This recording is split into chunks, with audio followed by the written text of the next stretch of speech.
Alright, today I'm going to do a quick demonstration on using the clone tool. This is almost the finished photo, but for the sake of the presentation, I'll show you the original and how the original looked. This right here was the original photo.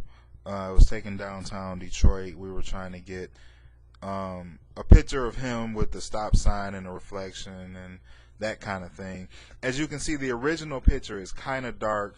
Once we put the effect on it, turned it black and white, you were able to see a little more detail. And which brings me back to this.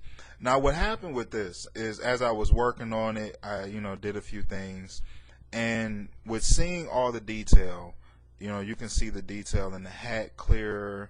All of his facial hair became really clear. And the one thing that really bothered me with this is this piece of nose hair.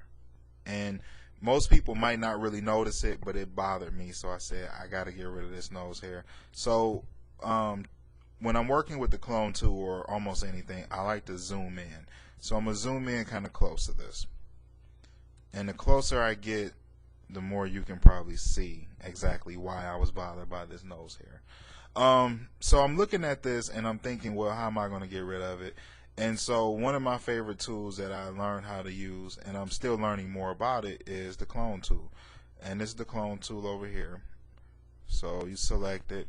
And what the clone tool is able to do, with the clone tool, you can select an area and then choose where you want that area to go. So you make your selection by hitting the Alt button. You'll see the little bullseye. And so let's just pick this area here. And once I make the selection, I can choose where I want it to go. Now I want to get rid of the nose hair, so there's one, there's two. Now that's kind of rough. So that's not really what I'm aiming for. So I'm going to go back to the very beginning. And one of the things that I want to do is I want to make my brush size a little bit smaller. So right now I'm at a 76. I say let's bring it down to about 22 is fine. Something really small. And I don't want this hard brush. I want something a little bit softer. So I want to select this one. You can tell by the edges. Before it was really defined. Now I want to do something a little softer.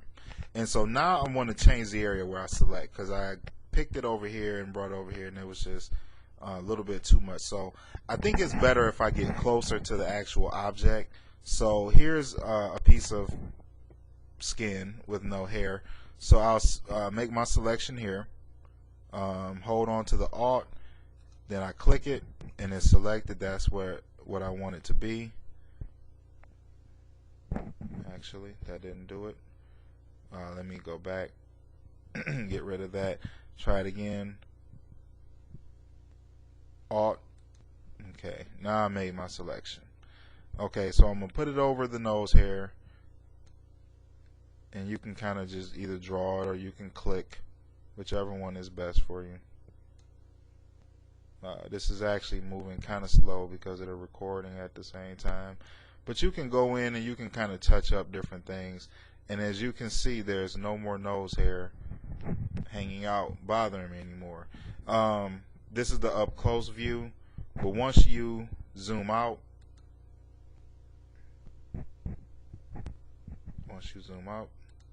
here we go. You can see a clean image.